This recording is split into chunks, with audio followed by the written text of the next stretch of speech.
Welcome to Influencer, our series with the world's digital thought leaders, the people who are creating the trends that we are all talking about. Our Influencer segment is presented by AT&T. Check out AT&T's Samsung Infuse 4G. We'll be taking Twitter questions on our phones. Hop on your phone, get connected, and join the conversation. We are honored today to have, for our first guest, the MC everyone wishes they could be, Talib Kweli, in the house. Talib, welcome to the show. You're breaking us in. How you doing, Shira?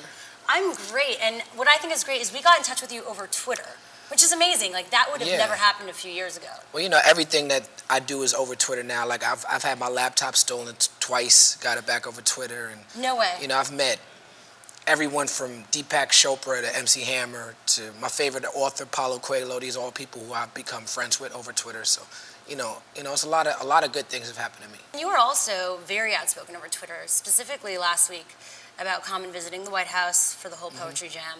Why was it important for you to speak out?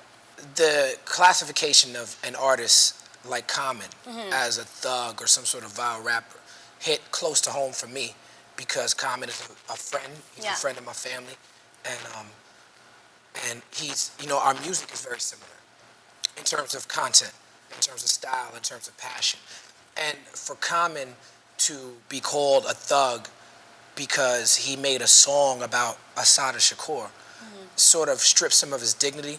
It disrespects his family. It strips him of his rights as an artist. And it's just plain and dead wrong. This is a clear case of lying. And Fox News, because it's called Fox News, a lot of people are confused and think that they're watching the news when most of their programming is you know, some idiot's opinion or just entertainment. You know, so it's fine for people to have their opinion or entertainment, but when it's being presented as news, that's when people get confused. And I felt like a lot of my followers just watch news. They don't care whether it's Fox or MSNBC or CNN or whatever. They just watch the news. And I think they needed to know that this news, Fox News, doesn't represent us as people at all. And you felt it was important to speak out and for you to tell that to them. Yeah, I mean, Common is, you know, he's hanging out with the president. So he can't say F Fox News. Yeah. You know, so I can. So were you surprised it became a trend? Like, what happens when you see those reactions coming in? Well, I messed up by I was so upset that I made the trending topic a curse word, which I shouldn't have done. Not because they didn't deserve to hear that, but because a curse word is not going to trend like that. So if I had said something like, you know, said something, you know, I don't know what I would have said that would have conveyed how I felt. But if I said something else that didn't have a curse word in it, then it would have been like a trending topic for real. Yeah.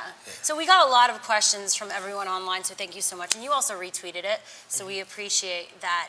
And at Tom3Rock actually asks, how do you think the discourse about hip-hop changes or is reinforced when a rapper like M-Bone from Cali Swag is murdered? And that was actually trending yesterday. Right. Well, hip-hop is still a product of the environment, and people get confused because it's so corporate now and there's so much money to be made from hip-hop, but they forget that hip-hop is still music that speaks and takes its cues from the streets. Yeah. And so the problem of M-Bone being 22 years old and murdered in a drive-by is so much bigger than hip-hop. Of course. Hip-hop shouldn't even really enter discussion other than to say he was a rapper. Whatever he was doing, he didn't deserve to die. Miss Raspberry on Twitter wants to know what you think the most positive or negative aspects are about being so engaged and connected online. Well, one of the positives is people like Miss Raspberry, who I recognize that name from Twitter. Oh, really? You see, she's obviously a fan. That's really cool that you recognize those people. Yeah, I don't know her, but I recognize that name, you know. But I'm able to see on a ground level what's happening with my fan base right now. So I'm able to see if I'm at a show, if the opening act is bombing and I need to come out a little bit sooner. So you actually do react to it in real time? Yeah. I'm able to, you know, I'm able to make people aware of something. Like if somebody puts something out about me that's wrong in an article or something like that, I'm able to correct it immediately. But the negatives is being this open. You know, I had a guy who decided he was going to be making fun of my children every day on Twitter for a second.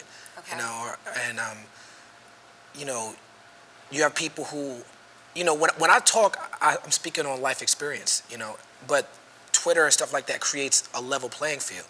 So you have people who you start to get into conversations with people who may not have your same life experience or may not know what they're talking about.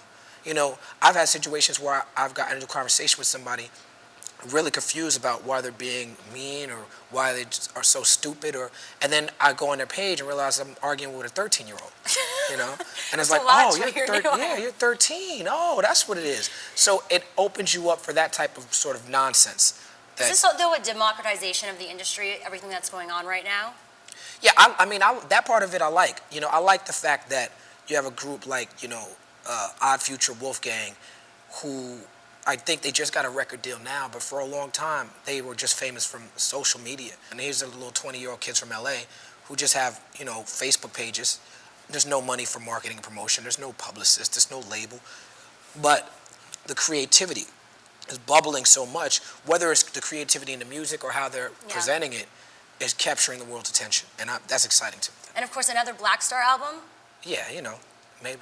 Maybe. We get a lot of those questions. Well, thanks so much for being here today. Thank you. We appreciate it. We'll continue following you on Twitter and tweeting each other, of course. Yes, that'll be fun. And of course, thanks to all of you for your questions. You can follow Talib on Twitter at @RealTalibKweli and his website, theyearoftheblacksmith.com.